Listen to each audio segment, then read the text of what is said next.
Փամբակ գետում նախորդ շաբաթ տեղի ունեցած ողբերգությանը հաջորդած օրերին փրկարարները օր ու գիշեր փնտրում էին գետն ընկած երեխաների մարմինները։ Որոնողական աշխատանքներում հատկապես աչքի ընկավ պրոֆեսիոնալ սուզոլթ Վահե Մելքոնյանը։ Հենց նրան ի վերջո հաջողվեց գտնել երկու երեխաների մարմինները, որն իրականում բավականին բարդ խնդիր էր, ինչը հնարավոր չէր ֆիքսել հեռուստացույցի կամ համակարգչի էկրանից այս կողմ գտնվելով։ Իրականում մեր գետերը շատ ավելի արագահոսա,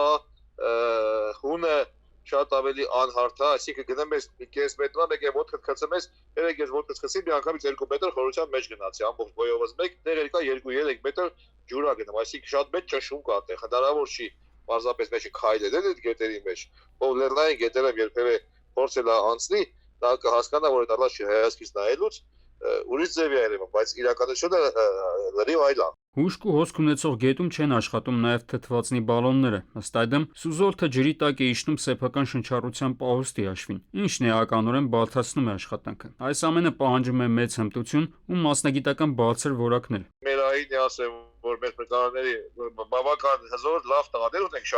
շատ պատրաստված, բայց կան մարդիկ, որոնք իրենք էլ չունեն այդ պատրաստվածությունը, եւ շատ մեծ ռիսկ է անպատրաստ մարդու կողես գետը։ Հենց այստեղ հարցերը առաջացան։ Արտակարգ իրավիճակներում արդյոք մենք ունենք բավարար թվով մասնագետներ նման աշխատանքների իրականացման համար։ Նախկինում, օրինակ, Ալավերդիում տեղատարապ շարունակական անձրևներից հետո վարարած գետի հունից դուրս գալու դեպքն ու Երևանի Սուրմալու անունով հայտնի տոնավաճառում տեղի ունեցած պայթյունը ցույց էին տվել, որ արտակարգ իրավիճակների հետևանքների վերացման process-ը մեզ մոտ չի դրված ինչ-որ գծված անհրաժեշտ ռելսերի վրա։ Ամեն ինչ արվում է ինքնաբուխ, առանց անհրաժեշտ մասնագիտական որակների առկայության։ Շատ հաճախ նաև կամավորների մասնակցությամբ, որոնք մեղմ ասած չունեն բավարար գիտելիքներ։ Համայնքով պատրաստ են այդ այս փոքր թիմեր, որոնք արտակարգ իրավիճակներում կամ չունեն ինչ արտակարգ իրավիճակ ասեն, ջրհեղեղը, հրդեհը, չգիտեմ ինչ,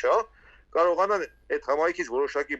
կազմակերպված եւ մարզված մարդկանց խումբ բերեն այդ համայնքի շահերը կամ ինչ որ բաները պաշտպանելու համար, այդ համայնքի օգնելու համար։ Հայաստանում մի շարք կազմակերպություններ հիմա փորձում են լրացնել առկաբացը, գիտելիքներ փոխանցել կամավորականներին, եւ եթե այս խնդիրը նրանց միջոցով որոշակիորեն լուծվում է, ապա որևէ կերպ դեռ չի լուծվում փրկարար ծառայությունում անհրաժեշտ գործիքակազմի առկայության հարցը։ Մինչև հիմա մենք չունենք էլեկտրոմոբիլներ։ Հիմա ունենք էլեկտրոմոբիլներ։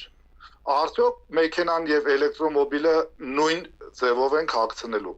Հավաստիացնում եմ ձեզ, որ ոչ։ Վերջերս բարձրացվել էր նաև էլեկտրոմոբիլներում ծագած հրդեհների դեպքում փրկարարների համապատասխան հանդերձանք չունենալու հարցը։ Սա միջազգային նորմերով սահմանված պահանջ է, քանի որ մեծ է հոսանքահարման հավանականությունը։ Պարզվում է, որ նման դեպքերում իրականացվող հրդեհաշիժման աշխատանքների համար մեր փրկարարները համապատասխան արտահայտություն չունեն, մինչդեռ էլեկտրոմոբիլների թիվը մեզ մոտ անցնում է տասնյակ հազարները։ Մենք չունենք այս պահին, օրինակ, 14 հարկից ավելի բարձր հարկ ապահովող միջոց, որ կարողանանք հրդեհի դեպքում գործ անել։ Հիմա ենթադրենք 20-ն ունենք, մյուս տարի 30-ն են սարքում, 20-ը չառած ի տարբերություն։ Կարող ենք պետք է համբերենք, ասենք դե լավ, սպասեք մի 10 տարի հետո էլ կարող է 50 են սարքելու, միանգամից 50 առնենք։ Այսինքն հիմա արդեն Երևանում կառուցվում են 30 հարկանի մի քանի շենքեր, սակայն այդ բարձրության վրա աշխատող հրշեջ տեխնիկա Երևանում գոյություն չունի։ Այլ կերպ, բոլոր այս բացերը կֆիքսվեն միայն մի դեպքում, եթե Աստված մի առասցե տեղի ունենա ողբերգական դեպք եւ բարձրանա աղմուկ։ Հրդեհ էր բռնկվել արտադրամասերից մեկում, որը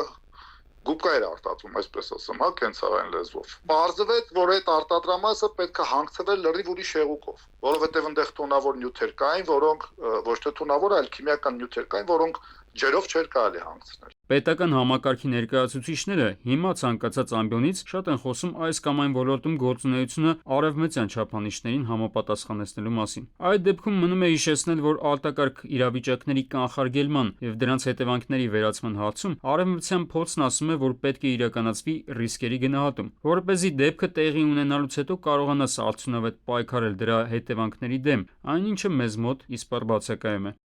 Արմեն Աթելյան, ժամը լրատվական։